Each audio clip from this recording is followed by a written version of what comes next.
Belly fat ఆ మాట వినగానే మనలో చాలామందికి ఒకటే గుర్తొస్తుంది. బట్టలు టైట్ అవడం, కొంచెం ఇబ్బందిగా ఫీల్ అవడం కదా. మనం ఎక్కువగా ఈ బయట కనిపించే విషయాల గురించే ఆలోచిస్తాం.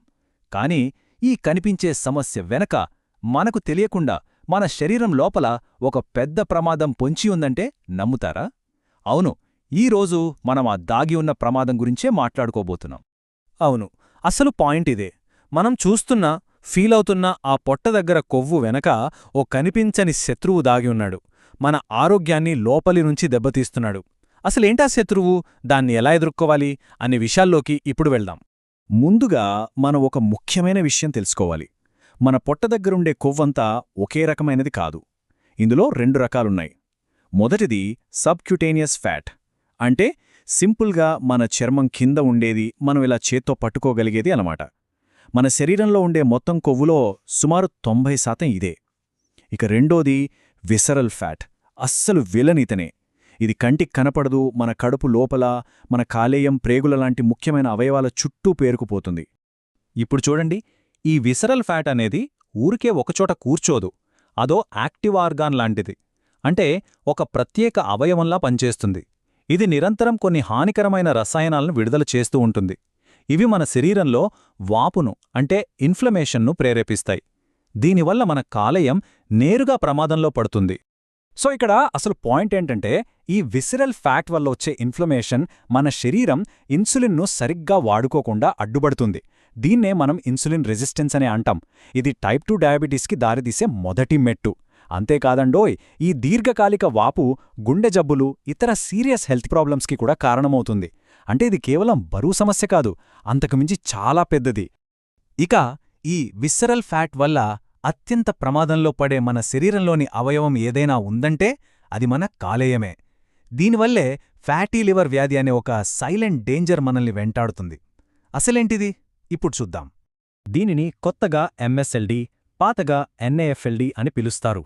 అంటే ఆల్కహాల్ తాగని వారిలో కూడా కాలేయంలో కొవ్వు పేరుకుపోవడం అన్నమాట. ఇందులో అత్యంత ప్రమాదకరమైన విషయమేంటో తెలుసా? దీనికి మొదట్లో ఎలాంటి లక్షణాలు ఉండవు. ఒక సైలెంట్ కిల్లర్లా మన లివర్ను నెమ్మదిగా పాడుచేస్తుంది. అసలీ సమస్య ఎంత తీవ్రంగా ఉందో చెప్పడానికి ఈ ఒక్క నంబర్ చాలు.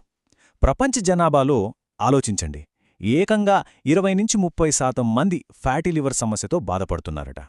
అంటే సింపుల్గా చెప్పాలంటే మన చుట్టూ ఉన్న ప్రతి 5గురిలో ఒకరికి ఈ ప్రమాదం ఉండే ఛాన్స్ ఉందన్నమాట. ఇది అస్సలు చిన్న విషయం కాదు. అయితే భయపడాల్సిన అవసరం లేదు. ఎందుకంటే పరిష్కారం మన చేతిలోనే ఉంది. అవును, మన వంటగదిలోనే ఉంది. మన వంటగదిని ఒక పవర్ఫుల్ మందుల షాపులా మార్చుకుంటే ఈ ప్రమాదాన్ని మనం ఈజీగా ఎదుర్కోవచ్చు. లివర్ హెల్త్ కోసం సైంటిఫిక్గా ప్రూవ్ అయిన బెస్ట్ డైట్స్లో ఒకటి మెడిటరేనియన్ డైట్. రీసెర్చ్ ఏం చెబుతోందంటే, ఈ డైట్ మన లివర్లోని కొవ్వును కరిగించడమే కాదు, కొన్ని కేసుల్లో ఈ వ్యాధిని పూర్తిగా రివర్స్ చేయగలదట. ఈ మెడిటరేనియన్ డైట్ను ఫాలో అవడానికి ఇదో సింపుల్ టెక్నిక్. అదే ప్లేట్ మెథడ్. అంటే మీ భోజనం ప్లేట్ని తీసుకోండి.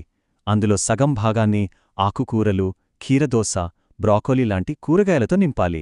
మిగిలిన సగంలో ఒక పావువంతు బ్రౌన్ రైస్ లేదా ఓట్స్ లాంటి హోల్ గ్రెయిన్స్తో, మరో పావువంతు చేపలు, చికెన్ లేదా పప్పులతో నింపాలి. చూశారా ఎంత సింపులో? ఓకే, ఇప్పుడు మన లివర్కి ప్రత్యేకంగా మేలు చేసే కొన్ని సూపర్ స్టార్ ఫుడ్స్ ఏంటో చూసేద్దాం. ఒక్కసారి లిస్ట్ చూడండి.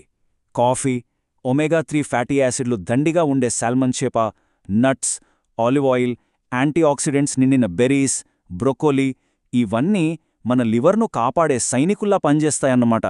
ఇవి లివర్లో వాపును తగ్గించి లివర్ సెల్స్ డ్యామేజ్ కాకుండా చూసుకుంటాయి.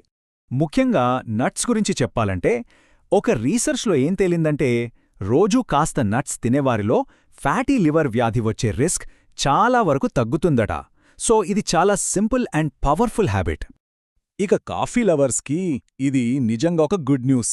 రీసెర్చ్ ప్రకారం రోజుకు కనీసం 3 కప్పుల కాఫీ తాగితే లివర్లో ఫ్యాట్ పెరుకుపోవడం బాగా తగ్గుతుందట. అంతేకాదు, లివర్ సెల్స్ను రిపేర్ చేయడంలో కూడా ఇది హెల్ప్ చేస్తుందని అంటున్నారు.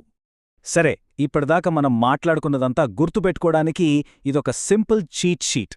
చేపలు, హోల్ గ్రెయిన్స్, నట్స్, కూరగాయలు ఇవి ఎక్కువగా తినాలి. అదే సమయంలో ప్రాసెస్ చేసిన మాంసాలు, white bread, sugar drinks alcohol వీటికి ఎంత దూరంగా ఉంటే అంత మంచిది. ఇది మీ లివర్కి ఒక ప్రొటెక్షన్ షీల్డ్లా పనిచేస్తుంది. ఫుడ్ మాత్రమే కాదు, మన లైఫ్ స్టైల్లో చేసుకునే కొన్ని చిన్న చిన్న మార్పులు కూడా మన లివర్ హెల్త్పై చాలా పెద్ద ఇంపాక్ట్ చూపిస్తాయి. అవేంటో ఇప్పుడు చూద్దాం. వారానికి కనీసం 150 నిమిషాలు వాకింగ్ లేదా ఏదైనా వ్యాయామం చేయడం టార్గెట్గా పెట్టుకోవాలి. మన బాడీ వెయిట్లో జస్ట్ 5 నుంచి 10% తగ్గినా చాలు, లివర్లోని ఫ్యాట్ చాలా వరకు తగ్గిపోతుంది. అలాగే ప్రతిరోజు 7 నుంచి 9 గంటల మంచి నిద్ర చాలా ముఖ్యం. ఎందుకంటే స్ట్రెస్, నిద్రలేమి ఇవి కార్టిజాల్ అనే హార్మోన్ను పంచుతాయి. దానివల్లే పొట్ట దగ్గర కొవ్వు ఎక్కువగా పేరుకుపోతుంది. ఇన్ని విషయాలు తెలుసుకున్నాం కదా, మరిప్పుడేం చేయాలి? సరే, ఈ విశ్లేషణను ఒక ప్రశ్నతో ముగిద్దాం. మన శరీరాన్ని లోపలి నుంచి అంటే మన అవయవాలను కాపాడుకోవడం కోసం ఈరోజు ఇప్పుడే మనం మొదలుపెట్టగల ఒక చిన్న మార్పు ఏంటి? అది బహుశా రోజు తాగే షుగర్ కాఫీని ఆపేయడం కావచ్చు, లేదా దగ్గరలోని షాప్కి నడిచి వెళ్లడం కావచ్చు. ఏదైనా సరే, ఆ ఒక్క చిన్న మార్పు మన ఆరోగ్య ప్రయాణంలో ఒక పెద్ద ముందడుగవుతుంది.